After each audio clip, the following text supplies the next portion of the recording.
কত পাপ তুমি করেছো, কত হিন্দি সিনেমা দেখেছো, কত ব্লু ফিল্ম তুমি দেখেছো, কত মিথ্যা তুমি বলেছো, কত গুনাহ তুমি কামিয়েছো, কত জুলুম তোমার নাফসের উপরে করেছো। জেনে রাখো, তোমার গুনার জুলুম যত বড়ই হোক, আল্লাহর কসম, আল্লাহর দয়া ক্ষমা তার চেয়েও বড়।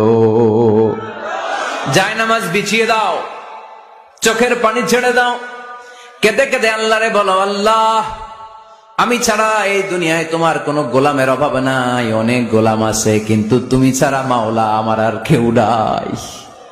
তুমি ছাড়া কেউ আর আমারে ক্ষমা করে না। আমি ছাড়া অনেক বান্দা তোমার আছে, অনেক বান্দি তোমার আছে, কিন্তু তুমি ছাড়া আমার কেউ নাই। এই কথা বলে চোখের পানি ছেড়ে দাও। চোখের পানি ছাড়ার সাথে সাথে গুনাহ মাফ করে কে? চোখের পানির এত কারিশমা, অনুতপ্ত বান্দা যখন কেঁদে কেঁদে চোখের পানি ঝরায়, তার চোখের পানি চোখ বেয়ে নাকের ডগাবে মাটিতে পড়ার আগে ওই বান্দার সব গুনাহ আল্লাহ মাফ করে দেয়।